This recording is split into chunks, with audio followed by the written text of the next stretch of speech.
हां, तर पार्थिव शिवलिंग कसं करायचं, प्लांटवाल्याकडे जायचं, मिठी घेऊन यायचं, म्हणजे 1 किलो घेऊन यायचं. आणि एक सोमवारी, आता 4 सोमवार तुम्हाला हे करायचं, श्रावण चालू आहे ना, पुढं तुम्हाला स्वतःच वाटेल की तुम्हाला करायचं आहे ते. तर पार्थिव शिवलिंग बनवायचं. सकाळी उठायचं. किती वाजता उठता? 6ला ना. उठायचं, आंघोळ विंघोळ करायची. आणि तुमच्या घरी शिवलिंग आहे का? नाही ना. ठीक आहे, एक प्लेट घ्यायचं. ठीक आहे, छोटंसं, त्याच्यावरती विसर्जन करायचं म्हणून प्लेट घ्यायची. पार्थिव शिवलिंग एवढंसं मिठी घ्यायची, त्यातनं दूध टाकायचं. चंदन आहे करा, नाहीतर घ्या, चंदन किंवा भस्म असेल ते टाकायचं. एक बेलपत्र टाकायचं. ठीक आहे, ते ना मिक्स करायचं. आणि जसं तुम्ही स्टार्ट करणार तसं ओम नमः शिवाय ओम नमः शिवायचं जाप करत राहायचं. किती बी होते, पण ते जाप करायचं. आणि आपलं मन आणि आपलं थिंकिंग सगळं एक जागी पाहिजे. ठीक आहे, विचार करायचं नाही दुसरं, त्याच्यावरतीच फोकस पाहिजे. ठीक आहे, सगळं पॉझिटिव्ह आपण त्यांचं समर्पित करतोय आपण त्याला, की आता तुमच्या सगळं तुम्हीच बघून घ्या. तर ते मिठीचं शिवलिंग पहिले काय करायचं, वेदी बनवायची. हे वेदी असते ना, हे वेदी बनवायची मिठीची. हां, त्याच्यावरती शिवलिंग बनवायचं. आणि शिवलिंग एवढं मोठं पाहिजे, अंगठा आहे ना एवढं मोठं. हां, त्याच्यापेक्षा मोठं नाही पाहिजे. पण शिवलिंग जेव्हा बनवता तेव्हा हे दोन्ही हाताने तुम्हाला ते बनवायचं. ते जे मिठी आहे ना ते पूर्ण हातात लागलं पाहिजे. त्यांनी जे रेखा असते तुमची ते बदलत जाते. तर हे करायचं. कधी केलं आहे तुम्ही? किती वर्षाचे तुम्ही? कधी नाही केलं हे? करून बघा, तुमचं लाईफ चेंज होईल.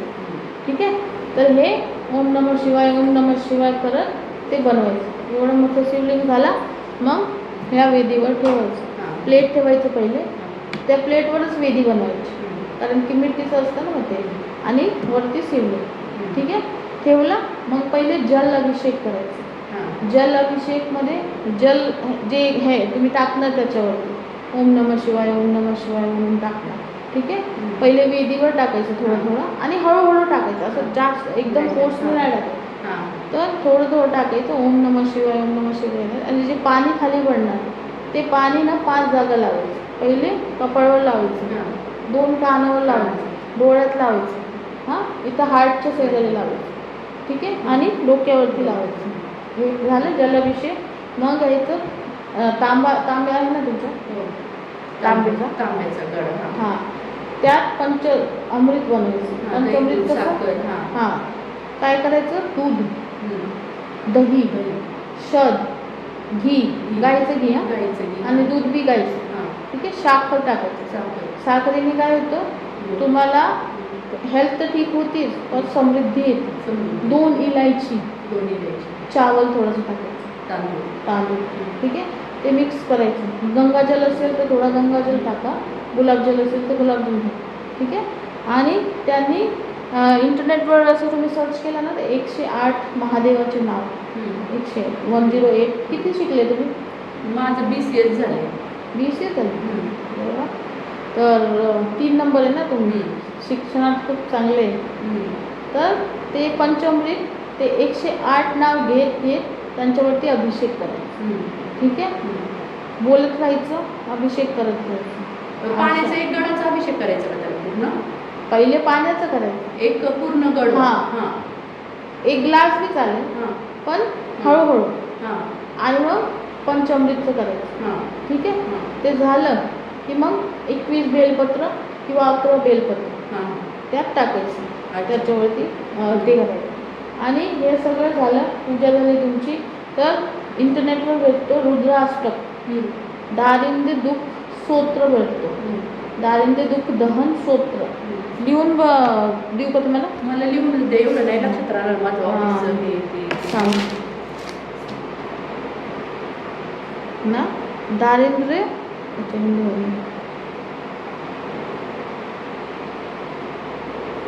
दहन स्तोत्र बोलतात याला.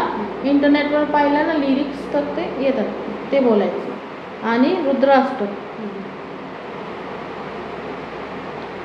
आणि 108 वेळा महादेवांचं जाप, ओम नमः शिवाय.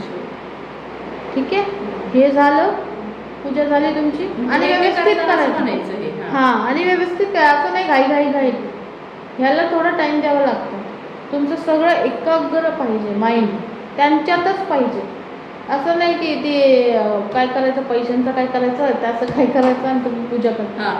है ते विचार सगळं एकत्रच पाहिजे. हे केलं, थोडं त्यांच्याजवळ बसायचं, हात जोडायचे, त्यांना बोलायचं की माझे या जन्माचे, माझे कितीही जन्माचे पाप असू दे, ते मला क्षमा करा. मी ॲक्सेप्ट करते की म्हणे पाप केलं, कारण की आपण सगळे कर्म भोगतो एकत्र.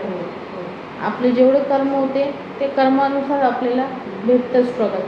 तर ते माफी मागायची पहिले, क्षमा करा मला की मी या जन्मात देखत न देखता केलं असेल, किंवा जेवढं माझे जन्म झाले केलं असेल, ते माफी मागा. आणि बोला माझी हेल्थ तुम्हाला समर्पित आहे, तुम्ही ठीक करा.